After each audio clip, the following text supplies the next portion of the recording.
Hello Aquarius, this is Victoria from Mindful Bamboo and I'm going to be doing your tarot love reading for February 2nd through February 7th. Thank you for joining me today. Apologies for posting this quite late in the week, but it's been a lot going on with the winter storm the last couple of days, so I've been a bit distracted. But there we go, I'm here and we're going to take a look at, as usual, at your energy, your counterpart energy, and where your connection is going at this time. This is a general reading, of course, so take what resonates and leave what doesn't. If it does, please like, share, subscribe.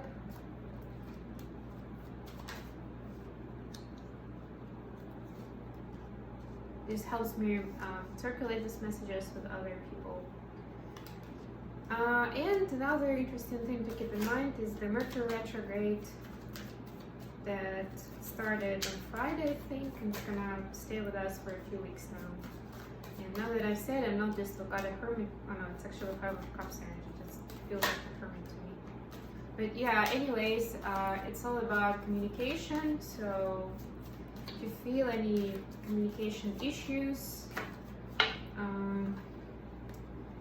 your electronic devices acting up, just know that it's there is some macrocosmic force impacting that. So give yourself and other people some break. And last but not least, thanks to everybody who has subscribed to my channel, who is supporting me with all the great comments. Thank you guys, I appreciate it very much. The overall energy of the reading for Aquarius is Knight of Pentacles. So it's all this like energy about moving forward. We're talking about love relationship, right? So moving forward confidently, but taking it one day at a time, kind of like story.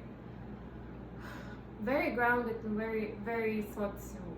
So instead of rushing into something, it's like, okay, I'm gonna weigh my pros and cons. I'm gonna see what's the best outcome. The only trap that you could get yourself into is if you're trying to logicate it too much.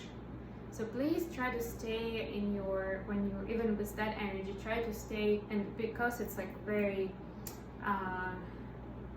oriented in the material realm and material abundance and what we possess, what we have in the physical.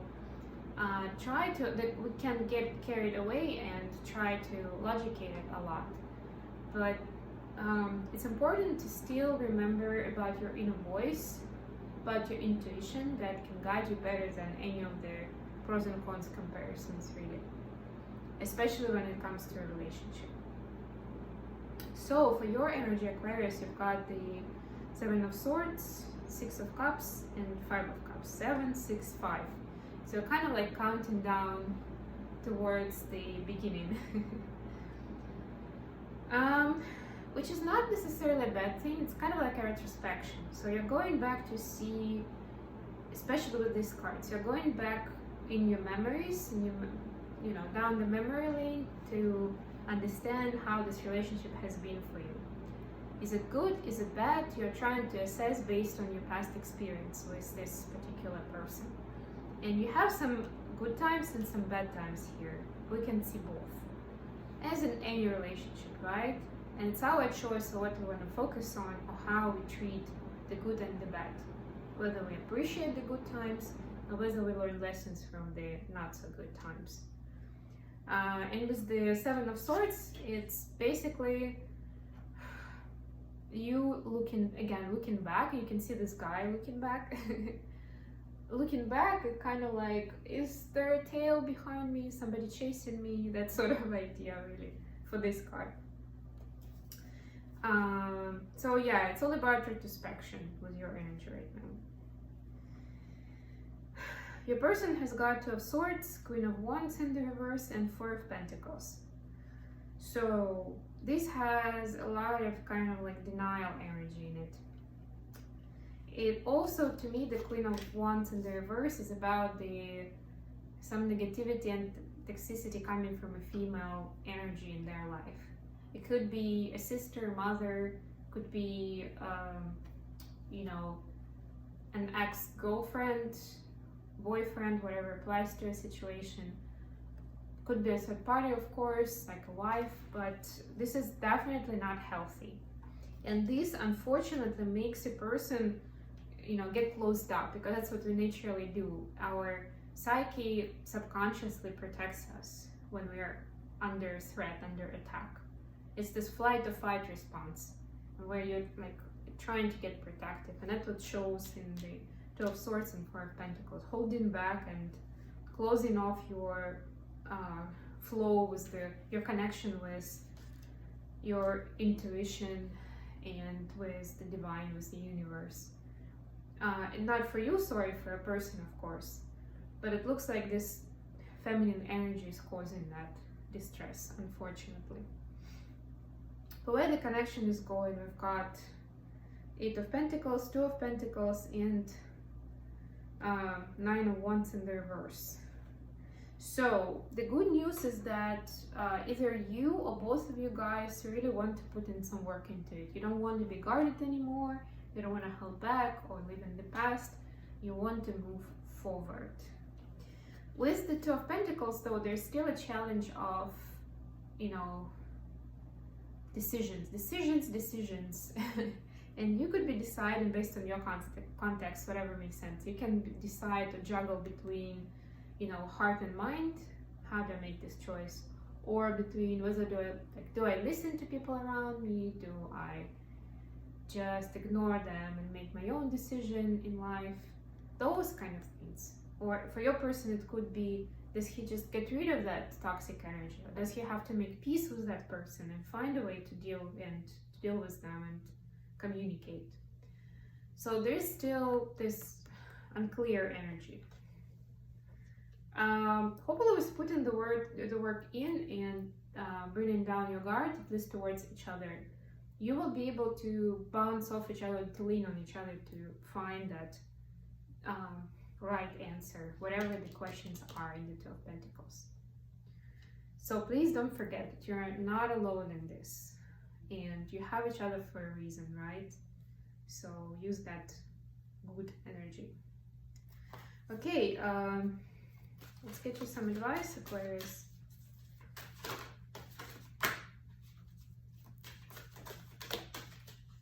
Okay, wonderful. We've got 22, and it's the Blessed card.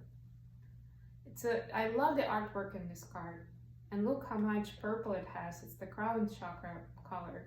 It's this connection with the source, with the divine, and the source telling you with this card that you are blessed, you are supported, you are guided at this time. And also with 22, so 22 is a master number. It's about collaborating with somebody, like two forces collaborating to create something new, which is exactly what I was saying about with this, like, you are not in this alone. You know, you can support each other in the way. Let's see what number 22 is giving us for relationship. So the essential meaning is something wonderful that is unearned and unexpected. Grace that is an unforeseen gift from Spirit. For the relationship, you are moving toward a deepening of intimacy in a unique and sacred partnership. You know you're meant to make this connection. This union, blessed by the divine, will bring transformation and beauty to the world. This is also a sign that, even more important, you are being called to a deeper intimacy with yourself and Spirit. With this new development, you will see evidence of grace in your life. So yeah, trust the process, you know, breathe out, relax, and go with the flow. Trust that the universe has got something great for you. Let's get you some messages from your person to finish this off.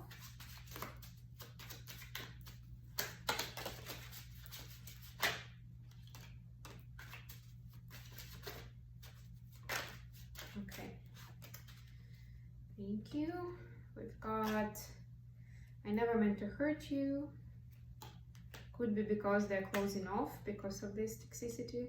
And you can read up on that to understand about toxic relationship, to understand how much I know about it firsthand. So if you feel willing to talk to me about it, I can guide you through that. But I've had that experience and I understand, I can relate to how much it impacts a person if there is somebody toxic in their life who's close to them, who impacts them a lot, whether it's at work or a family member, a friend, whoever it is. Please don't give up on me. I have never felt this way before. I run as I don't know how to deal with it. I know that we're deeply connected. I really do want us to work out. Please give me time to heal my past pain. And with the toxic energies around, it's gonna take a while, so just be patient and nurturing to them. I run out of fear that you will see the real me. And again, a lot of these insecurities will go away as they heal from the toxic energy, but it doesn't mean that you just have to sit and wait. Of course, you can, ask them to open up. You can try to help yourself or find somebody who can help them get out of the situation, especially if they feel trapped, like they cannot leave. And offer your support, your good energy for them to heal. And even if they start that healing process while they're still around that person, it's going to help them get out of that situation, whatever they're in, to get out from it. Because they will be able to see with more clear eyes, from a healthier place. And of course, remember that you're blessed by the divine at this time, with whatever you do, whatever steps you decide to take. Just action from your heart, most and foremost, when it comes to your connection and your person. Okay, Aquarius, I hope this has been good for you. Thank you for staying with me and have a wonderful week. Bye, guys.